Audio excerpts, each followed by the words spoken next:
Hello दोस्तों, स्वागत है आप सभी का टू द पॉइंट के एनसीईआरटी एट अ ग्लैंस के लेक्चर सीरीज में।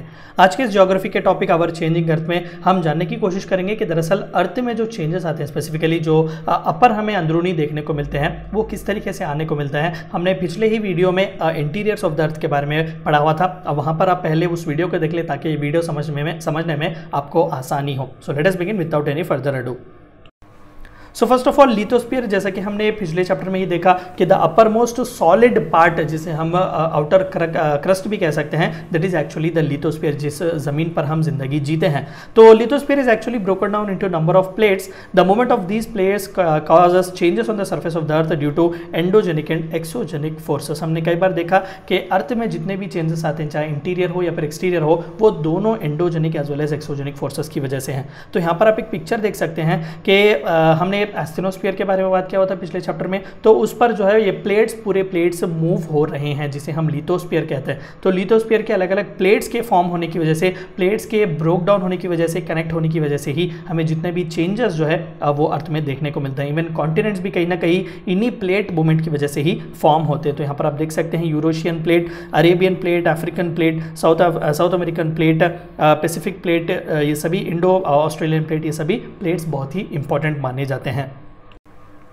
और स्पेसिफिकली चंद इंपॉर्टेंट स्पेसिफिकली जो चेंजेस हमें देखने को मिलते हैं अर्थ में, जिस किसी फिनोमिनल की वजह से आ सकते हैं, स्पेसिफिकली इस लिथोस्फीयर पर। तो सबसे पहला is no doubt volcanic activity. So दरअसल वॉल्केनो क्या है? It is an vent or opening in the earth crust through which molten material erupts suddenly. याद रखिएगा, ये मैग्मा चैम्बर हमने कई बार कहा कि हॉट मॉल्टेन मैग्मा जो है वो इंटीरियर्स ऑफ द अर्थ में प्रेजेंट होता है, लेकिन जैसा ही वो एरप्ट होकर बाहर आता है उसे लावा कहा जाता है। दोनों सेम ही है। जब वॉल्केनिक माउंटेन के अंडर हो तो उसे मैग्मा कहा जाता है, जब एरप्ट होकर ऐसा बाहर आ जाता है तो उसे लावा कहा जाता है। तो because of this we have also seen different types of rocks and different types of landforms are also formed. तो कई हजारों लाखों साल पहले इस तरीके के मैसिव वॉल्केनिक एरप्शंस की वजह से हमें डिफरेंट टाइप्स ऑफ लैंडफॉर्म्स भी देखने को मिले हुए हैं। तो यहाँ पर जो आप ऊपर देख सकते हैं, ये छोटा सा ओपनिंग, उसे वेंट कहा जाता है।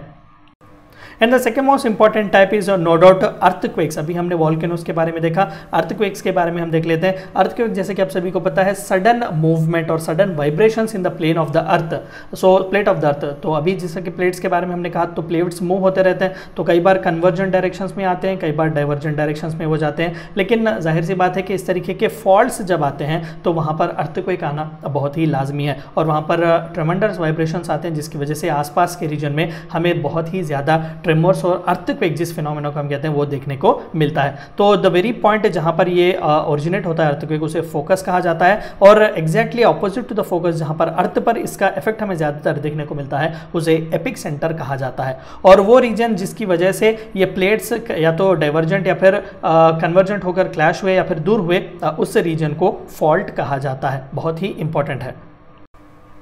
And the third most important thing is major जो लैंडफॉर्म्स फॉर्म होते हैं, दो इसके इंपॉर्टेंट रीजंस है, that is weathering and erosion. So weathering क्या है? Breaking down of rocks on the earth surface. तो यहाँ पर आप देख सकते हैं weathering causes the rock to break down, यानी कि जैसे जैसा टाइम पास होता है, जिस तरीके से टाइम आगे बढ़ता है, तो रॉक अपने आप because of environment, climate changes and what all things, wear and tear की वजह से वो विदर हो जाता है, यानी कि वो गिर जाता है, वो टूट जाते हैं, वो लैंडफॉर्म्स डिफरेंट टाइप में फॉर्म हो जाते हैं। और halogen is second type of one, wearing away of the landscape by different agents like wind, water and ice.